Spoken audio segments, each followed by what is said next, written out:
Hello, everybody. I hope everyone can see and hear me all right. I'm just checking. How are we doing? It looks like people are jumping in here. Oh, yes, busy, busy. Welcome, welcome. I hope everyone's doing great today. Finally, sort of sunny in my little corner of northwestern Ontario here near the Minnesota border. I hope everyone is doing well where they are and hopefully enjoying some spring and maybe getting ready for Easter dinner. Maybe while we're waiting the few minutes to get everyone in here, you could tell me your favorite Easter food because I still have not gone grocery shopping for what we're making. And we'll just get started pretty shortly. I feel like there's going to be a ham, so I think that's covered. But yeah, if anyone else has favorite sides, let us know. And we'll just get started in just a few minutes. Looks like people are still filing in.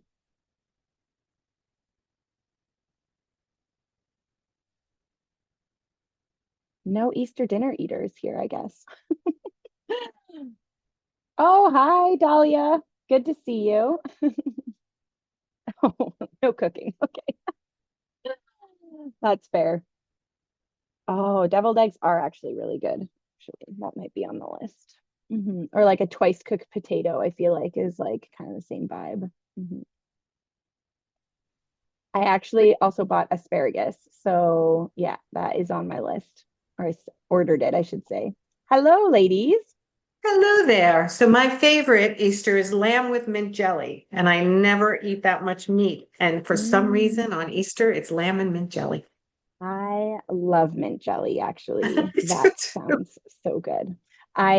So my husband is actually British, and so lamb with mint jelly is like his definite go-to. President's really, really Choice good. mint sauce for you Canadians. That is my Mm, very favorite. yep. I always buy it and bring it back to the States with me when I'm Yeah. up there. What is it? That's- A brand called President's Choice. It's Canadian mhm. and they have a really good mint sauce. Nice. Okay, Stacey, we're someone's saying, talking what about was the what we're question? cooking. What are we cooking for Is Easter dinner? Oh boy. Yeah, and I'll give another minute. I think the jump-ins have slowed down a little bit. Wine, that's a good I one. love the wine. Yes. hmm I'd love to know where everybody's chatting in from too. Where in the world are you? hmm What state or what country? Because I know people are coming from all over. So I've been in New York my whole life, but now I'm in Florida. So I'd love to see where Nice. everybody's tuning in from. Chicago, Canada. Yeah, all Toronto, over. all over. New York, that's my place. Ohio, we're in Florida, Bradenton, Sarasota area for me. Been here a year and a half. Right. We are coast to coast in here. Look at that. Philly, Reno, San Francisco, Chicago. And there's Leslie in Macon, Georgia. Originally from Canada. All right. Awesome. Okay, well, I'll get us started. So, a little more formally, hello and welcome, everybody. Thank you for joining us today for our Work of Design Live webinar presented by Studio Designer. If you're new here, Studio Designer is the leading platform for interior design businesses, helping you manage projects, finances, and client relationships all in one place so you can focus on creating beautiful spaces. I'm Helena Stevens from the Studio Designer Mydoma team, and today we're diving into a topic every designer encounters, navigating client pushback around pricing. We're thrilled to be joined by Nancy Quinn, founder of Profit Insiders Coaching, and Leslie Myrick, principal designer and business coach. Together, they help designers build more profitable, confident businesses. And in this session, they're going to break down why clients push back, what they're really asking, and how to respond clearly without discounting or second guessing your value. You'll walk away with practical language and strategies that you can use right away. As always, drop your questions into the Q&A at any time, and note that this session is being recorded and will be shared afterward with everyone who registered. So I will pass it over to Nancy and Leslie. I will leave you to it.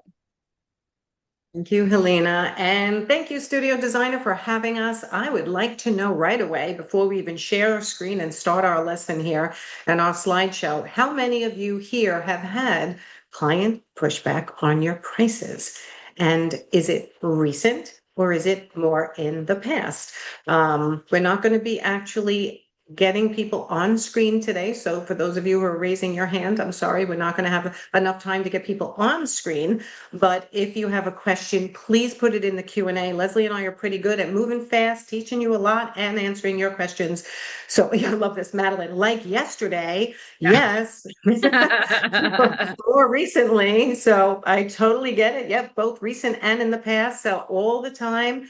I get it. Leslie gets it, and it's not going to get any easier. So that's the truth. I have to be honest.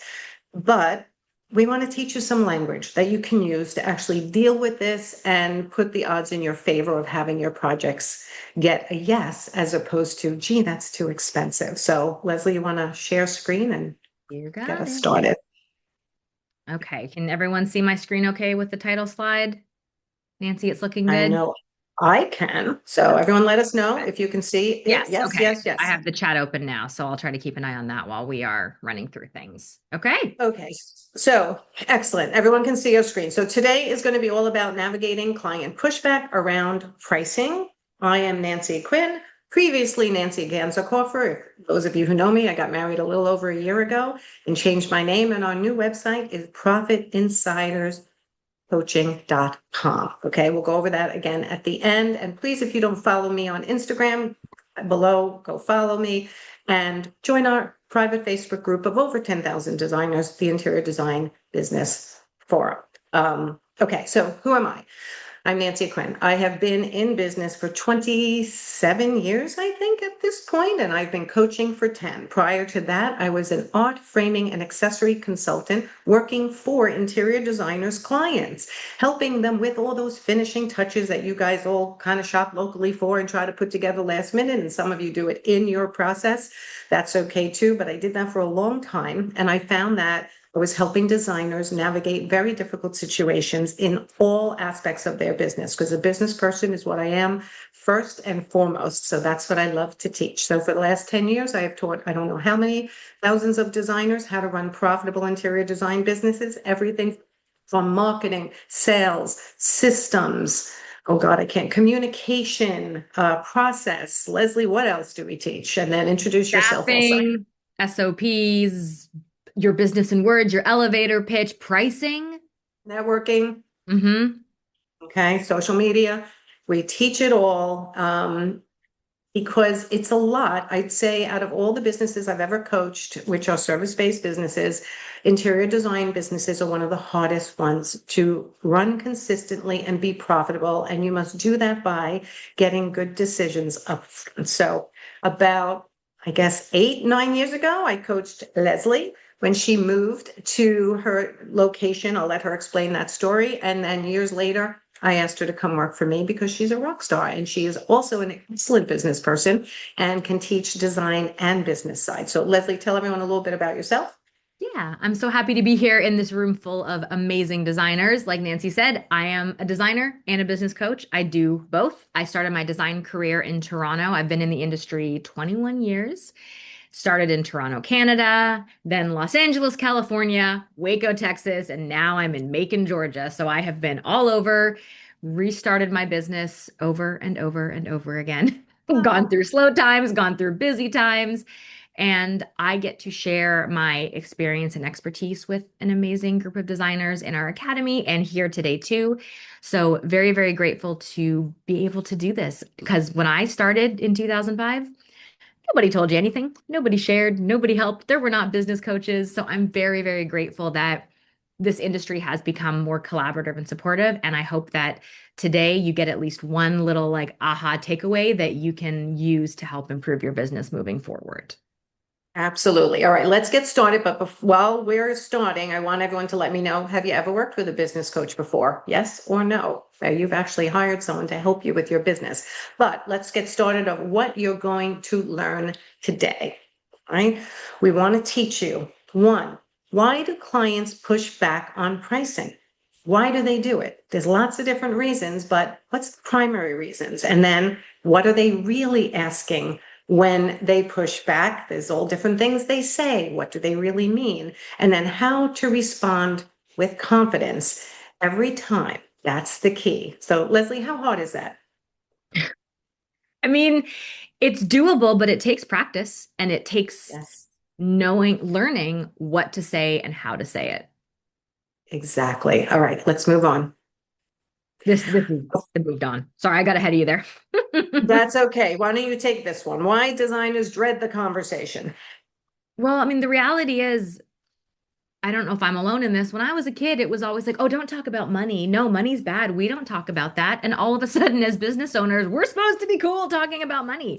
So we likely were never taught how to talk about money, how to make it neutral, how to explain things clearly.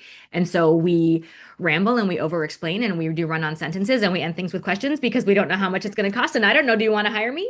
And you look like a hot mess. And no wonder clients pull back. They get scared. They don't think you're the expert that you are because you haven't learned how to communicate when it comes to money in a design project.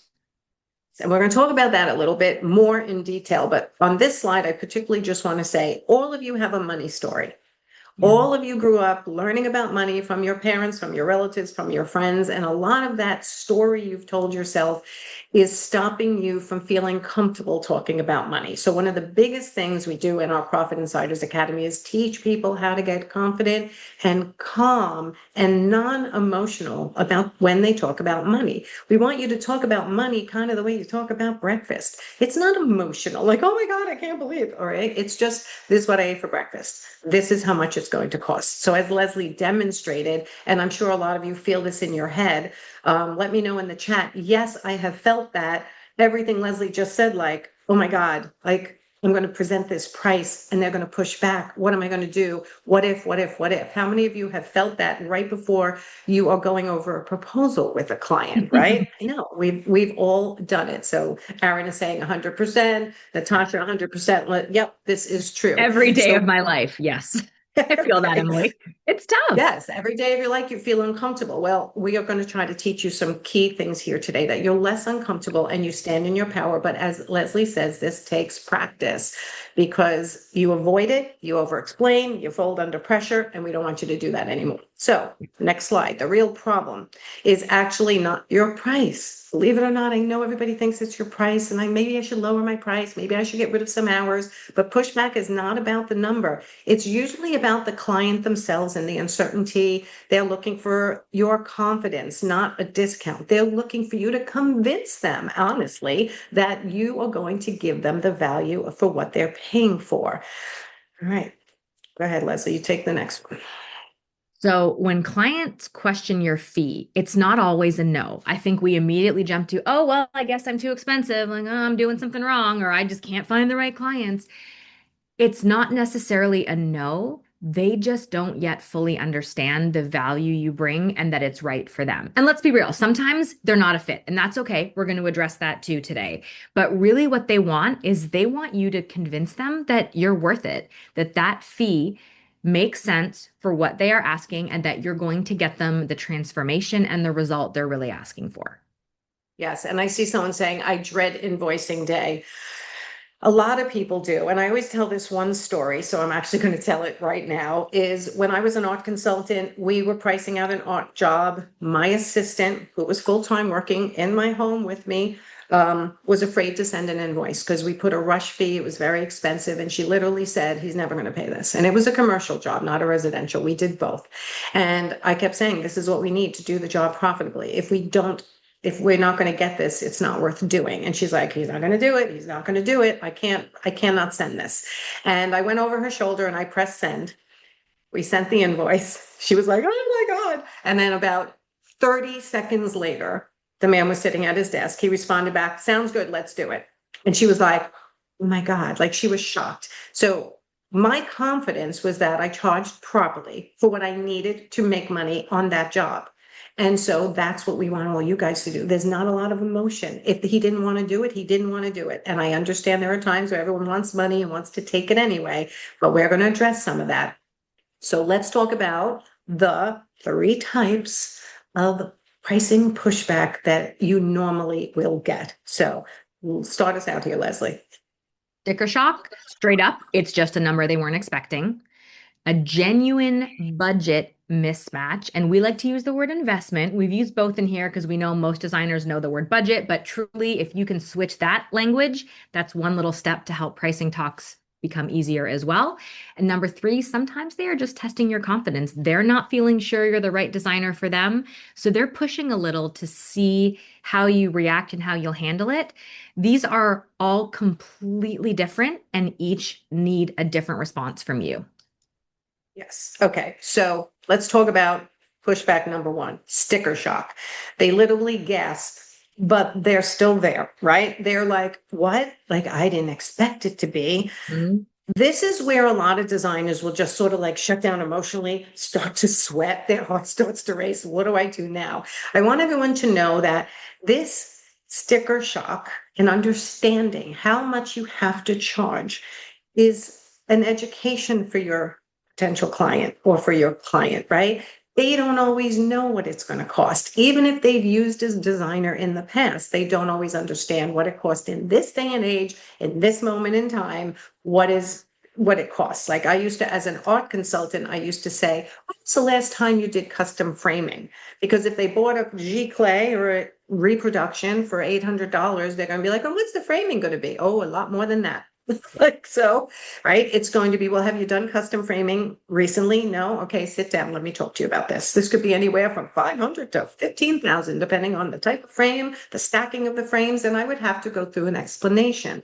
That is what I want all of you guys to be prepared to do, to be able to give a clear, short, concise answer, short and concise, probably the same, as to why it's costing what it's costing. So I don't want you to go, they're shocked by the price, this is a no, it's over. I want you to be able to continue the conversation. And the way you handle the next 30 seconds is actually very, very important. Okay.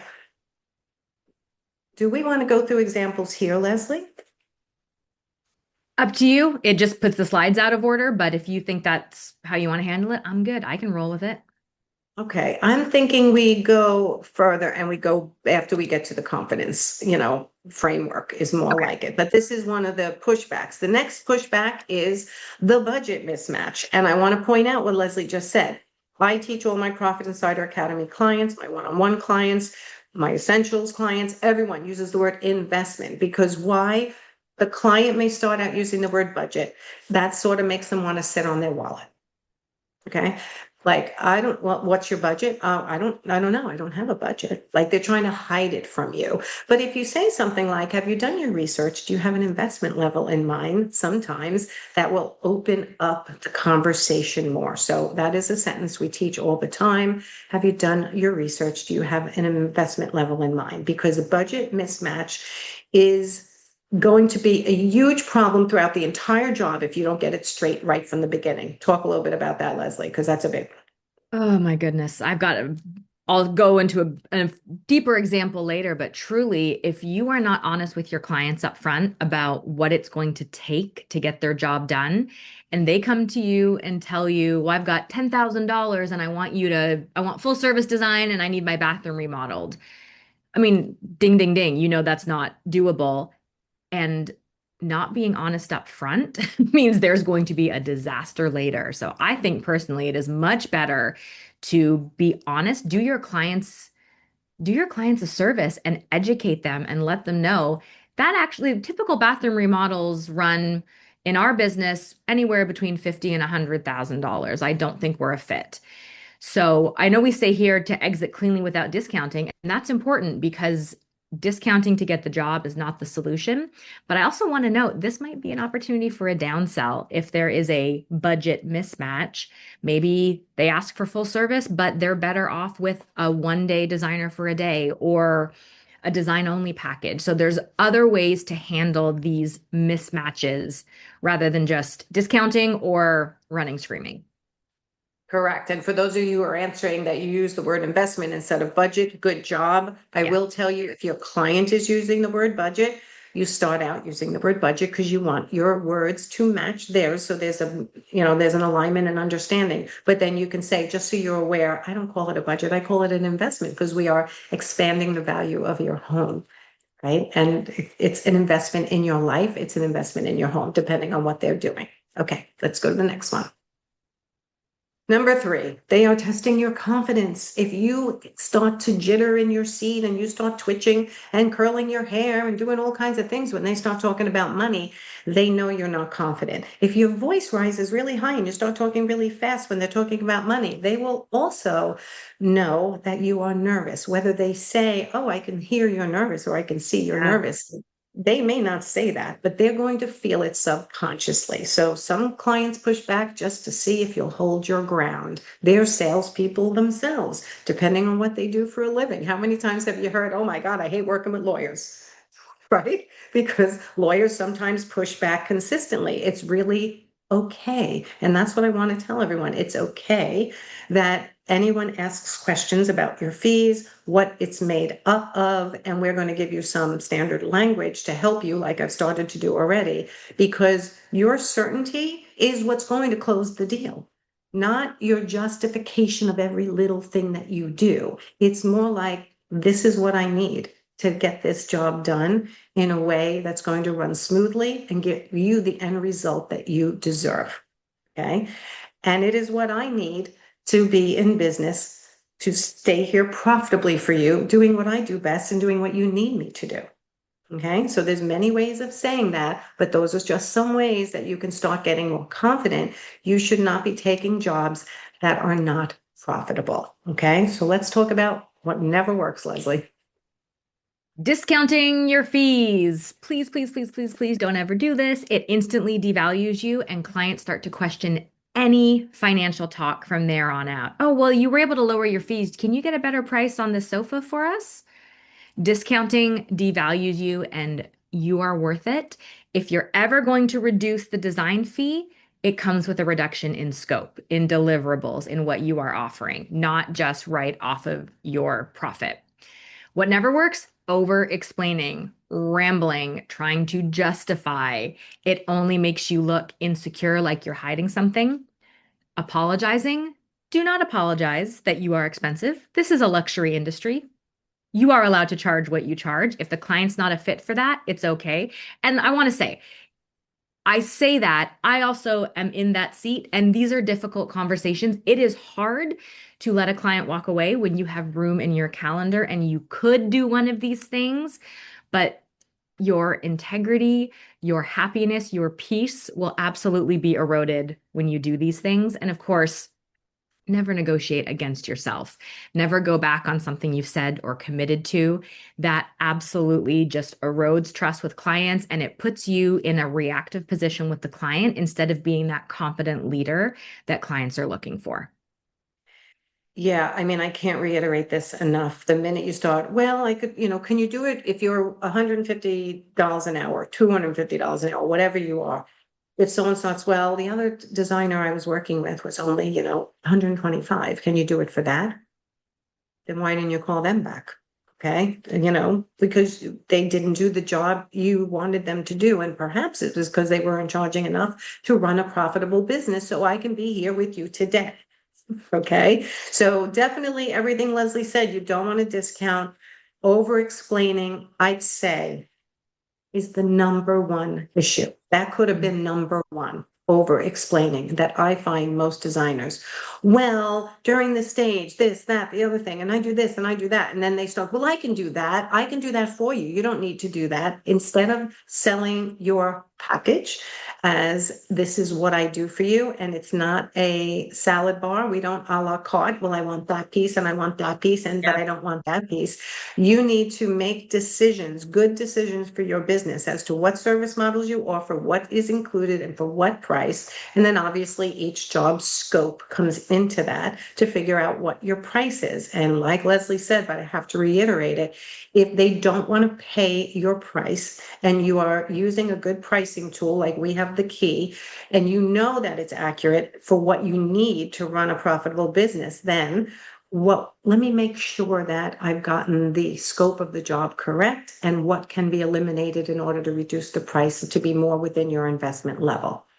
Or do we take some things out completely and put them as a second stage, maybe 6 months from now, when you guys can accumulate the right amount of money to do this part right? Okay, there's tons of ways to do this, but people get nervous and they fumble. So that's why practicing really helps. And I love Leslie's line. Go ahead, tell them your line. Experience has shown me that one. That one, that one. Experience has shown me that if I do not price my jobs properly, something will go wrong in the process because we're not allocating enough time to get it done right. And I want this to go smoothly because a project that doesn't go smoothly will cost you time, money, and mistakes, Nancy, right? can I add something to that? I should have had this as one of the points. Sure. Never take something out of your process that you know is necessary to be successful. And I'm going to give a real example. I have a client who were doing her kitchen. She didn't want to pay my flat design fee, just wanted to do hourly and didn't want renderings. Renderings are always part of my full service process. And I agreed to it foolishly. And I tell you, I am paying the price right now in the installation phase because I know renderings sell products, they sell designs, they sell confidence. And we're working blind right now, and the client is very difficult. As you can Yeah. tell from the negotiating my fees and rates, this was a friend of a friend. It was one of those situations that hindsight's 2020, won't do it again, but please do not eliminate parts of your process that you know help get you to the best possible end result. Okay, so someone's asking in the chat, they're new. So what if they don't have a lot of experience? So when they say my experience has shown me, my first question would be, how do they know you're not experienced? Did you tell them? Have you done one project? That's experience. Have you been Right, in right, design school? That's right. experience. Oh, they're friends. Exactly. That's okay. Yeah, And that we're might friends. be, you handle it a little bit differently in that case. Yes, friends you can definitely handle differently, but what you can say is, I have learned from other designers and business coaches that, okay, this is the way it must be done. Otherwise, it could end up costing you time, money, and mistakes that we do not want. It'll delay the project, it'll go upside down, and this is not something I'm willing to take out or do, depending on what they're asking of you. Okay, let's go to the next. All right, so confusion creates busyness. Think about that. Every time you're confused, your brain gets busy. Should I charge this? Should I charge that? How much should I charge? How should I say this to them? How should I not? Should I send it by email? Should I do it by Zoom? Should I do it in person? Okay. Clarity is what creates profit. When your pricing structure is very clear, or in this case, we're saying if it's unclear internally, it's going to show up externally as hesitation.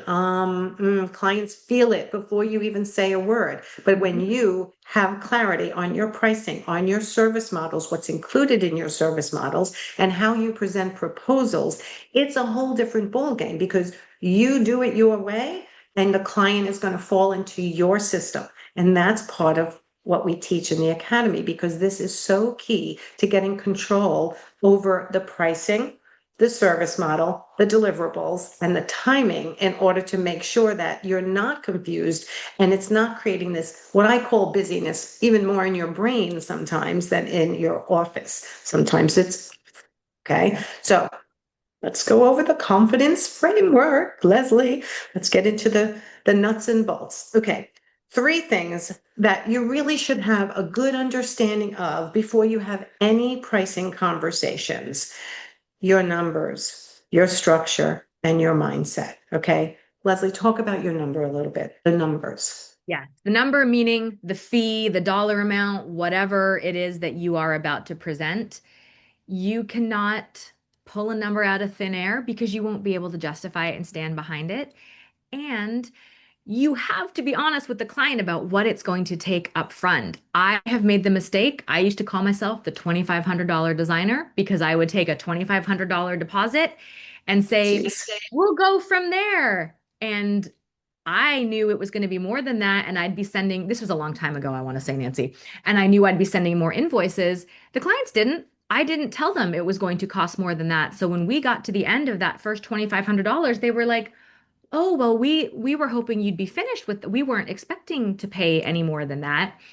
I didn't know my numbers, therefore I couldn't communicate my numbers. So this is why we created the key, the designer's ultimate pricing tool, because it is backed by Nancy's years of experience, my years of experience. knowing what it actually takes to get a project done. And when you have a tool to come up with your pricing, you can stand behind that. You have data. It doesn't mean you have to show the client the inner workings of how you got there, but you know this is what it takes to get the job done. You're not saying, okay, client, let's get started and I'll bill you every month. Nobody wants that kind of uncertainty. So you need to know your number, your structure, what package, what service are you offering? What steps are involved? What deliverables are there? What is in scope? What is out of scope? What would be an additional change order? You've got to What is your understand. time frame? Yes, what is your time frame for the project? When do you have your concept design meeting? How long is it until detailed design?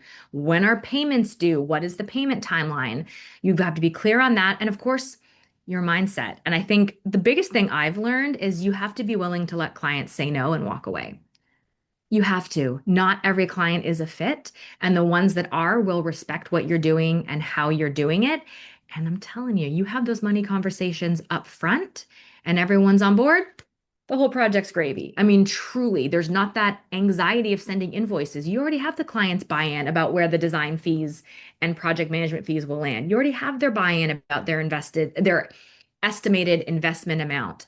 You're not hoping they pay the invoice when you send it. So those three things are huge. And if you know your numbers, you know the project structure, and you've got the right mindset, honestly, it becomes easier to hear a no because you know that you've got everything locked down on your end and it's not you. It really is the confident mindset and the confidence framework really that we teach is I know what I need to be profitable. And if this is not it, I'm okay letting it go because if I bring it in and I do it anyway, I am now taking up time that my ideal client could be hearing from me, sorry, I don't have the capacity right now, or I'm not marketing myself enough to my ideal client. I do want to address one thing that sort of flew by in the chat, and I'm not going to go back and try to find it, but I saw someone said something like, this is like their nemesis, this billing, and they don't like to bill at all. So they're delaying, they procrastinate the billing.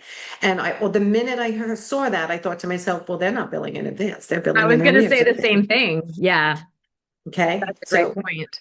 part of your confidence framework is you know what you're worth, you know what you have to do, and you bill in advance. You don't do any work until you've gotten paid and you work backwards from that. Again, we teach all this in the Profit Insiders Academy because it's a lot to teach here, but that's one of the things that I find to be incredibly important. So you're never chasing money, and you're never billing after the fact and chancing that they weren't happy with something, so they're not paying you.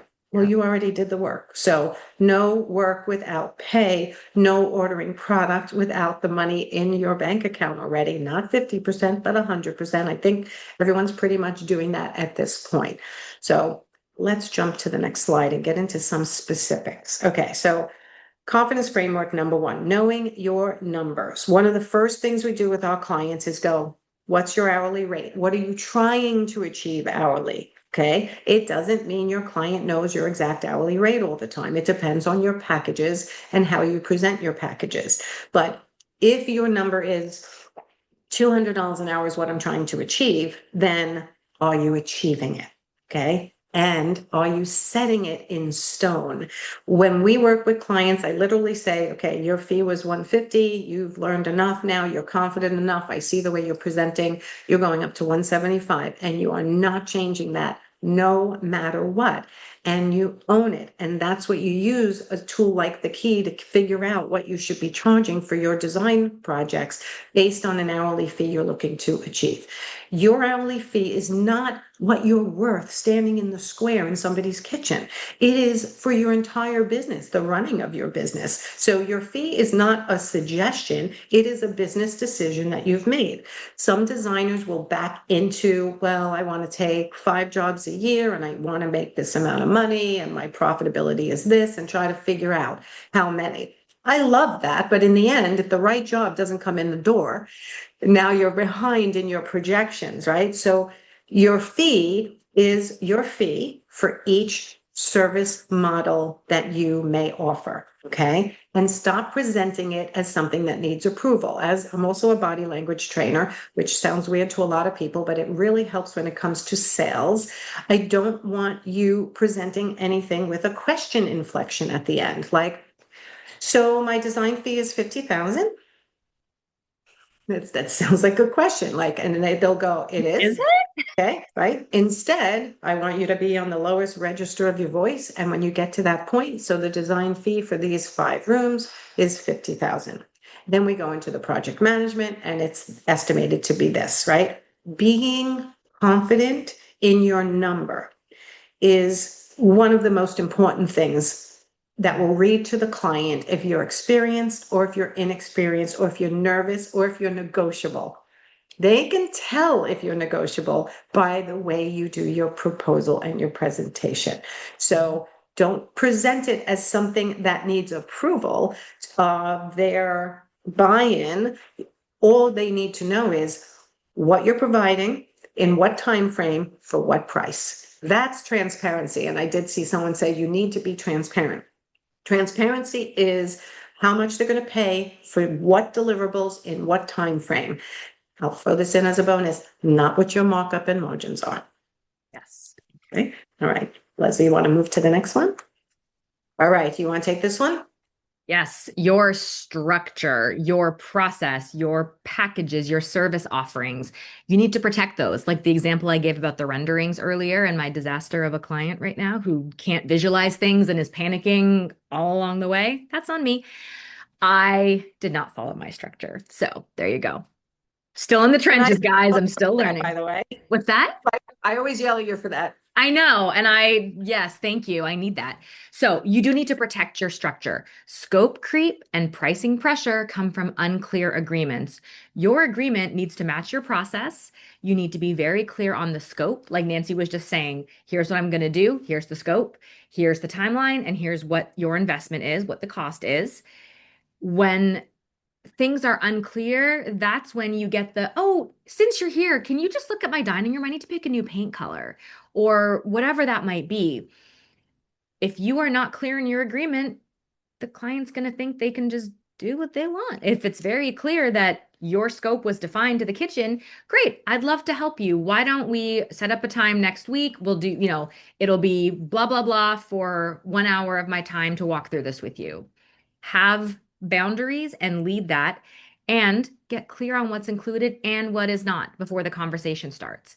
Does your scope say we include photorealistic 3D renderings, or does it say we include photorealistic 3D renderings for each room, including 1 wide angle and 2 detail shots? I mean, that sounds silly, but what if a client comes back to you and says, well, I want to see more of this room. Well, that's going to cost you either your team member's time or someone outsourced time to do those additional drawings, and you're not covered. So that might be a little granular there, but just think about your scope when you're building it out, what is included, what is in your process, and be very clear on what is not. And I'll even add to it, like when you're in somebody's home and you've been hired to do, let's say, their living room and their dining room. I'm going to keep this simple. And they go, while you're here, can you look up in my son's room and help me? I'm thinking I might need a new rug in that room and maybe a new window treatment. And he's got old artwork and an old bedspread. So could you help me with that? Right away. You should be saying, not a problem. I'll go back to my office. I'll put together a proposal for the additional scope of work, get that to you, get your approval before we get started on that. What does that look like? This is what you want me to do. This is what it's going to cost, and I can get it done in this time frame. Okay. You have to be specific, and you can do that by email. You don't necessarily have to have another contract, or we do have change orders that we have a template for our clients. But you definitely want to have that in your vocabulary first. Okay. And then there was one other example that I thought of, which I think is really important in your contracts. We also sell contracts that match the service models we teach. And it should say, how many rounds of revisions do they get? Or do they just Yes. get to revise until they're happy because they're your client and you have to make your client happy? No, no, and no. Yes, we want you to make your client happy, but you have to be specific in your structure of your revisions. How many? How do they get it to you? By what time? Otherwise, they're in breach of your time frame that could change the time frame of their job. Did I say that well enough, Yeah, Leslie? that was fantastic. I'm glad you thought about that because I think that's really crucial. It is. So tell me in the chat, who has had multiple revisions over what their contract says and they haven't gone back for more money, or people have added scope just while you're here, could you help me, blah blah blah, and you've done it just because you feel obligated because they're a good client. I get it, guys. You can always make the decision as a CEO to make an exception for one or two clients, but your policy, your structure should be set and defined so that you're not falling into that busyness in your brain. Should I be doing this? Should I not be doing it? No, no, no. No, you have a company policy. You are the designer implementing the company policy in that relationship, and you don't have the right to change it every time. So think of it that way. Okay, let's go next. Okay, your mindset, everything is about mindset. I have to tell you, because I can teach you, Leslie can teach you what to do. But unless you want to do it differently, unless you really buy into the fact that it needs to be done differently, and unless you lead with it, it's not going to work for you. It comes from clear decisions, not in the moment, but that you've made these decisions in advance, right? What's your hourly rate? What's your friends and family discount? What's your travel rate? What service models do you provide? What does it include? What is the time frame for that? How many clients can you take at any given time in each stage, right? Do you want to do these types of jobs anymore? Right? All these things are things that we help you decide in advance, and you should try to decide in advance so that you're not waffling and changing your mind every time somebody calls you or gets on your calendar. Because when you know your structure, your whole tone shifts, you're confident, and so does the conversation. If you're leading with confidence and you're learning how to lead the job, you have to remember that's why the clients actually come to you. It's because they didn't want to do it themselves. They wanted you to do it. They want to be convinced that you're worth it. Okay, so having these confident sentences, understanding your structure and your pricing and your service models and your deliverables helps you do that. So let's go to the next. All right, but what should you actually say when your client pushes back? We've already given you a few, but let's go and give you maybe the same ones or a few more. Okay, sticker shock response. How to respond when a client says, oh my God, that seems like a lot, without folding and over explaining. I respect your money and I know that it is a lot, but this is actually what I need in order to get the job done right within the time frame that you want, making sure there's no mistakes that are going to cost us additional money or time. Okay. Not caving to, yeah, I know. Okay, let me see what I can do. Okay, because I've seen that and I've heard that. I immediately caved and said, well, I can do it for less. Okay, I'll just do it this one time. If you make a decision quicker. Like, no, none of that's going to happen. So when a client says it seems like a lot, what I always advise is say a sentence or two about how the quality of what you're doing is making sure, and your structure needs that type of money in order to make sure it's done right. But mostly we don't want you over explaining. Okay. You can just go back to, let me make sure I understood what you called me to do. And let's go through it again. And if you go through everything and say, is there anything in there that you didn't want me to do? Notice how I'm putting it back on them. Okay. They didn't like the price. Let me make sure I got the facts correct. If the facts are correct, then yes, your pricing tool, hopefully the key, told you that this is how much you need to charge, but there's a reason for that. Because if you actually go back to historical data on your own jobs, you'll probably come up with the same number. Okay, and that's the way you should be pricing things, with actual data from past jobs. And if you're a new designer, again, things like the key can help you. Okay, but even the experienced designers are coming to us for the key because it prices their jobs with the GPT version of it. How long does it take, Leslie? few minutes, just chat with Yeah. it, give it project information, and it's pretty helpful. It's unbelievable, right? And then you can take that information and put it right into your proposal. So if someone says, I just can't believe it's that much money, let me go through the list of things you asked me to do and make sure I didn't overstate or misstate anything. That's your first step. And then when you go back through it, just say, so based for these deliverables in this time frame, this is what it's going to cost. I need to run a profitable business in order to be here for you today doing what you want me to do. Okay, let's go to the next one.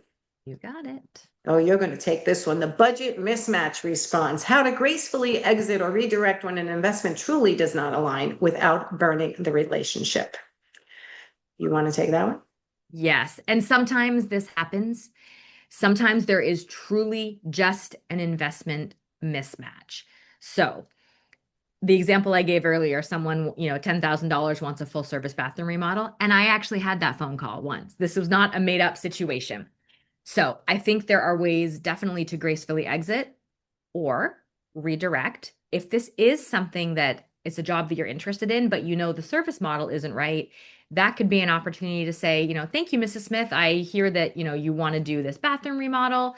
Experience has shown me an investment for a full service bathroom remodel is going to be much larger than your planned investment. So what I'd like to suggest instead is we do a designer for a day. We can go to local plumbing and tile showrooms, pick your finishes and plumbing fixtures, and then you'll have all those decisions made to move forward on your own. How does that sound? So it is totally okay to redirect them to downsell to a different offering you have if you want the job. If it's just a terrible job with a terrible budget and it sounds like a disaster, then that is when you say, Mrs. Smith, thank you so much for your time today. Unfortunately, I don't feel that your project is the right fit for us at this time. We are focusing on multi-room, full scope projects.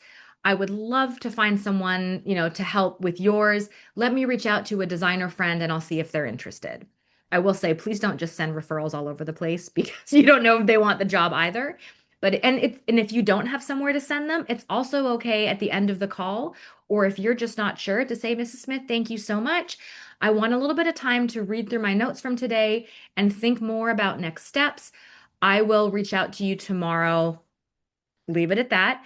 And that could be the email or the phone call that says, upon further consideration, reviewing your investment and our timeline, we don't feel our firm is the best fit to give you the result you want. Thank you so much for reaching out, and we wish you the best of luck. It is Absolutely. perfectly okay to decline.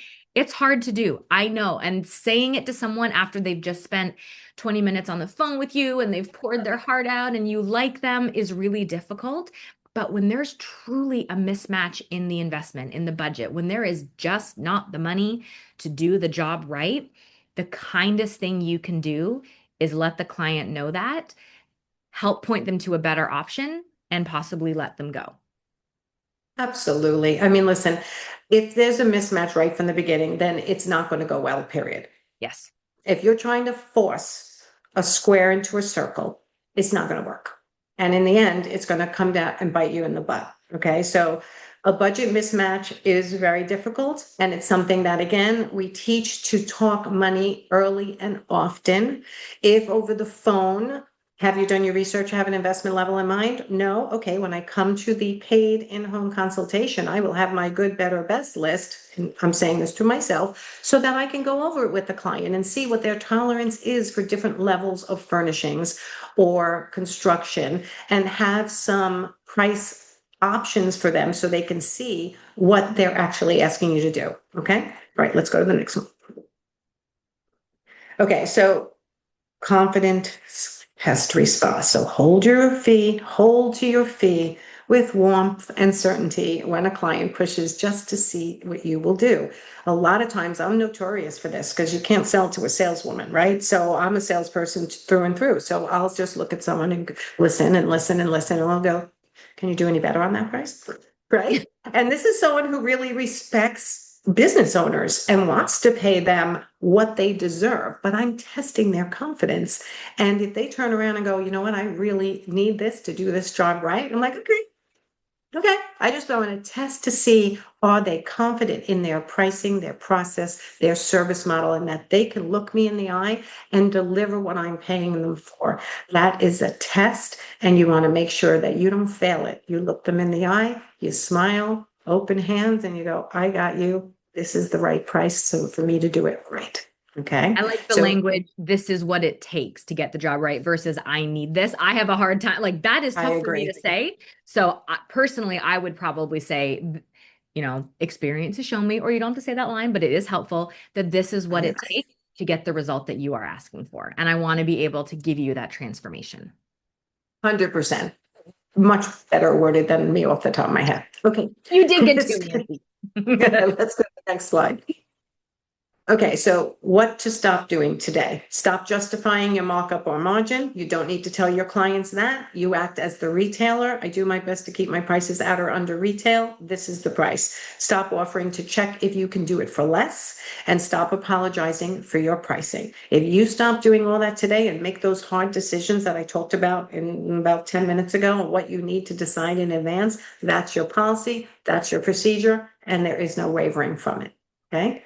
All right, so the pricing decision filter. This is something that we added to help you guys. If you are trying to decide whether you're changing your pricing, okay, for a client, does lowering my fee increase my profit or protection? No. Does lowering my fee align with my role as the owner? It could be, you could convince yourself of that, but I'm going to tell you no, because your job as an owner is to make sure you're as profitable as possible while still delivering exemplary service to your client. And does lowering my fee move this business forward, or does it just keep me busy? Okay. Don't be making decisions just off the fly. You want to ask yourself these things before you make any kind of decisions. Okay, next. Go ahead, I know, Leslie. Nancy, we're running a little bit short on time if we want to fit in a Q&A. And I actually ended up telling the story earlier. This was the $2,500 designer conversation. So I gave you the sneak peek of it before. Long story short, I didn't talk about money early and often. I avoided it and it bit me in the ass. And Yes, yes. that job trailed off and I did a lot of work for free because I didn't want to go over that $2,500. And I lost about 18 hours between myself and my junior designer of time that I didn't charge for. So, Ouch, ouch, ouch. yep, Okay. So we're not going to do that anymore. So what we are happens when you hold, we're not doing that not. anymore. Okay, so when you hold firm on your pricing, here's what happens. Subconsciously or consciously, the client respects your pricing and you. The trust builds faster that you're not playing games, you're not wishy-washy, you're not unsure, you are decisive. If someone's hiring you and giving you a ton of money, they want someone who's decisive, not someone who's wishy-washy, okay? So the relationship starts with the right foundation, the right words, the right ability to talk money early and often, the right way of presenting a proposal, a contract that matches and protects them and you. All of this matters, okay? Your structure is what's going to give, in the beginning, is what's going to give them confidence in you, okay? Next. Designers who stop discounting do not lose clients. They actually attract better ones. I know this is really hard for designers to believe, but it is true. I have, over the years, I have had designers get on my calendar and say, I believe design should be accessible to everyone. So I'm the designer who's accessible to everyone. And I'm like, and that's why you're on my calendar, because you're broke. And she's like, yes. Okay. So you can't always, I know everyone deserves a beautiful design and they can get it themselves if they want to do the work. But if they want you to do the work, you have to charge appropriately for it and stop discounting your pricing. It'll just keep you busy and broke. Okay. Please go over to profitinsiderscoaching.com, our new website. If you're already on my email list, please check your junk and spam folder because our emails are going into everyone's junk and spam folders since we changed from nancyganzacoffer.com to Profit Insiders Coaching. So please go over and check that. And I want to thank again Helena and Studio Designer for having us today. And please, if you have any questions, we have a few minutes. We would love to answer them for you. Yeah, awesome. Thank you guys. I love it. I love sitting behind the scenes on all of these webinars because I just write so many notes on like things, transferable skills, because the event industry can be very similar, I'm sure, to the design industry in that it's a very tangible or not so tangible. It's like the effect. Anyway, I love it. So while Yes. everyone's throwing in some questions, I'm going to actually launch a quick poll.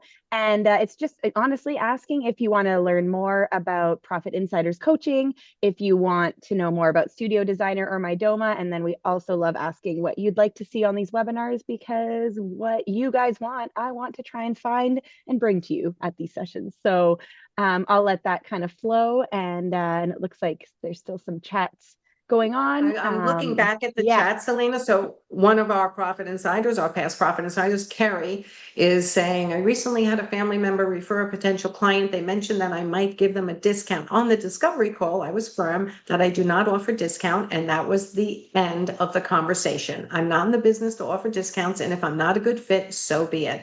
That's one of my Profit Insider clients, right? So good job, Kerry. I Yay. appreciate that honesty. It's hard. It's hard to stand firm when Yeah. you know you might lose a job and you know you need the money in your bank account. I get it. But the worst thing to do is take a client that's not a good match. It kills you emotionally, physically, financially, and then you just want to quit. Or you go, what? Maybe I'm in the wrong business. Maybe I don't actually know what I'm doing. Like it literally is serious emotional strain when you have the wrong jobs, right, Yeah. Leslie? You know. It costs you money. And maybe you might have a little bit to float your bank account, but you're not going to be as profitable as you could. It keeps you from doing other jobs. And honestly, it drains the joy out of what we do. And this is not a business that you can just show up and do in a drudgery place. Like, if you lose your passion, if you're demotivated, if you're frustrated, it's not worth it. The cost is too much.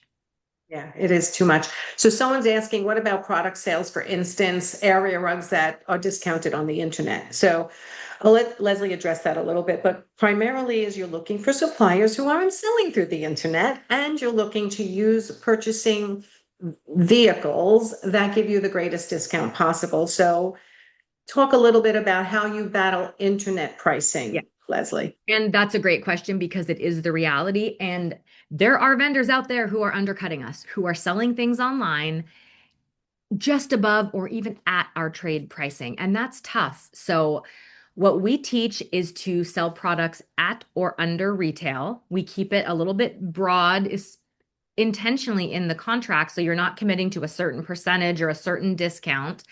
And I just do a quick Google search. What is it selling for online across the board? Is that still profitable for me to sell it? I don't feel good about charging more than a client could go get it themselves. So, unfortunately, there are going to be products, rugs are some of them from certain vendors, where your margin's going to be much lower. If you're doing a full room, a full house, it will even out over the project. There will probably be custom pieces. There will probably be more exclusive trade pieces, and you can balance it out. But Nancy, what you said makes a lot of sense. If you can find vendors that aren't doing that, great. If you are using vendors that are commonly available, you do need to be aware of how things are being priced and ignore the random outliers and people who are breaking the rules and selling it below the minimum advertised price. Because trust me, the clients are going to have a disaster if they try to order from those shady sites directly. But please just know, if Wayfair is selling this rug for X, you really should be around that as well. And if it doesn't work, you might need to find a different rug or a different vendor. Or do a design only and send the client links and let them handle it if they're really price conscious in that way. Absolutely. All right. Two other questions, if we have time, Helena, in the chat. So one says, can you explain the key pricing tool? Okay. So the key pricing tool is a tool that Leslie and I developed based on our years of experience to help you price jobs, both the design and the project management. It's a spreadsheet. You enter four numbers, and then it starts to do its thing on on what your price should be for each stage, the design phase and the project management phase. It also comes with templates for your proposals that tell exactly what happens during that stage. And now it comes with a ChatGPT assistant for the key, which you don't even have to use my spreadsheet anymore, although I like people to use it so they understand. And then go to the key, which is literally like, I'm trying to price out a job that includes a living room, dining room, kitchen, and it'll ask you some questions, it'll clarify some things, and it'll give you your pricing on what you should. I programmed it with Leslie and I's years of experience, and it's good. And it saves a ton of time. And it makes a designer feel like, okay, I'm not off base. I'm actually charging appropriately for what other people are charging as well. And then there was one other question quickly. What are some of the first scripts for asking clients their budget? Sometimes they are reluctant to say because they haven't used a designer and don't know the appropriate amount. So what I said was, have you done your research? Do you have an investment level in mind? And if they go, I have no idea. Okay, so we're ready to spend 500,000, right? Literally joke around with them. And then, oh my God, no, 250,000? Like, give me an idea. If you go into sourcing without having a range of what is acceptable to this client as their full spend, your design fees and project management fees included, you are making a mistake. We have a Profit Insider client right now who, before she was coaching in our group, she went out with a proposal and the clients are just, we don't like this. We didn't know we were going to spend that much. And she went into it without knowing a range. And that was a real problem. So we want to make sure nobody does that. I think that's all we had time for, correct? Yeah, we can answer one or two more if you want. It's Zoom's not going to turn off on us, and it actually still looks like we've got about 80 people still in the chat. So yeah, if there's time, if you guys have time for one more, we could choose one of those last ones in there. Okay. I thought I saw. All right, let me look. All right, so Carrie's saying, I love the key. It has significantly reduced my pricing proposal process. Does the key account for cost variances for different markets and states? You're putting in your rates for your hourly rate, your tax rate, your shipping and storage rate. And what else are they putting in? There was one other thing, I think. Estimated furnishings investment per room, if they want to do that. Correct. Okay. But again, it's something with the GPT, you can just talk to it and it'll talk back to you and give you some suggestions. So it does not say what state are you from and we're going to change all these things, but you, with the information you are entering in, it will correctly calculate your pricing. What are your thoughts on how some designers coach to not take project management, but only the design? They see it as more of a problem of babysitting subcontractors. Okay, so I'm thinking you're saying that you have a product that is design only, and you provide the renderings and possibly the product and helping them hire contractors and doing site visits. Some designers coach to not take project management, but only the design. I don't know why. I mean, unless they just hate doing it, because everyone we coach, even in a group, they're not all cookie cutter. Some people want to do design for a day all day long. Some people want to do designer on call only, which is hourly. Some people want to do full service or nothing. Then we have kitchen designers only, window treatment designers only, and everything in between. So I don't think that project management is babysitting subcontractors. It's making money doing what your client needs you to do if you want to do it. Okay, so your service models are yours to figure out. If you love doing it, why wouldn't you do it if they're willing to pay you? If you don't love doing it, then yes, you can have a successful design business with a different structure. It just depends on what you love to do. Okay, any other questions that are popping out? I think we've that's covered. what I found. Yeah. Oh, Leslie, I was grabbing that link too. I see one more question we Yeah. missed. How do you navigate when a client wants to knock off a design and have a local person make it for less? Knock off a design. Oh, that happens in the art world all the time. I present a $1,500 piece of art and they'll go, well, can I just have someone make this so I can do it for like $100? It's unethical and I don't get involved in that. Okay, if I source or if I use a showroom to help me source something, then the showroom gets my business. If I use an artist's work to present to my client, I am selling that artist's work, not making a duplicate for a cheap client. If they want to go do that themselves, then they are no longer a client of mine. Okay, so I always say, whatever allows you to put your head down on a pillow at night. If you're okay with doing knockoffs, then you do it. But I would not be okay with that. That's my personal preference. What about you, Leslie? Yeah, I've never been asked that directly. I have a funny story about it though. When I was a kid, my parents remodeled their kitchen, and I remember it because I was like, "Ooh, I want to help pick faucets and stuff." My dad got a design done from one company, took the design, went to a cheaper company. One side of the kitchen was 6 inches too short, and there was a big gap on the wall. And on the other side of the U, it overhung the wall by 6 inches, and they had to hire someone else to build a new wall. And it was always wonky, and they always hated it. And even as a kid, I was like, that's shitty. Like, you shouldn't have done that, Dad. And I've never forgotten that because you get what you pay for. And I'm not saying some things aren't overpriced, but oh my goodness, please do not take someone else's work and try to have someone else copy it. I don't think it's ever going to work out. And like Nancy said, it's up to you. It's can you put your head on the pillow at night? But truly, I would say, if that's the way you want to go, I don't think I'm the best person to continue working on this project with you. I would not feel comfortable doing that personally. And that just makes me want to address one other thing. I can find this cheaper in this other site. And now you look at that site and you're like, I don't even know that site. It happened in one of my employees who didn't want to pay for a piece of artwork reproduction, a giclée from a good giclée printer.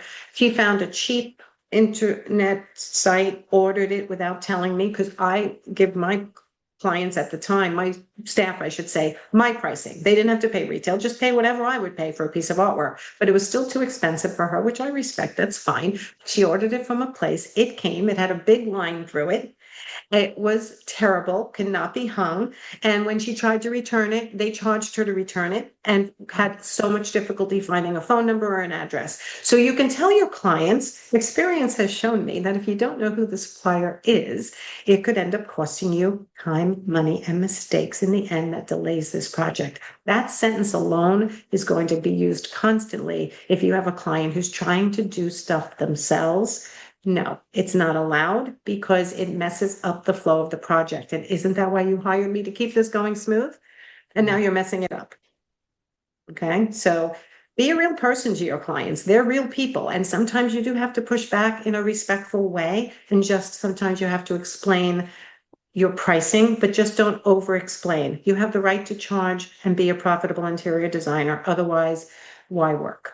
And don't feel any shame over that. You deserve to make money because you work hard.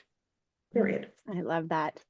So with that, I think we are good to wind down and let everyone go back to their days. So thank you again so much, Nancy and Leslie, for this clear and I want to say empowering session. I was following the chat and everyone's just like, I love this. So like it's Good. great. I think that it's been, yeah, everyone's taking things away. So I know that pricing is one of the most important and often challenging parts of running a design business. And so, thank you again for your time. And thanks to everyone here for joining us today.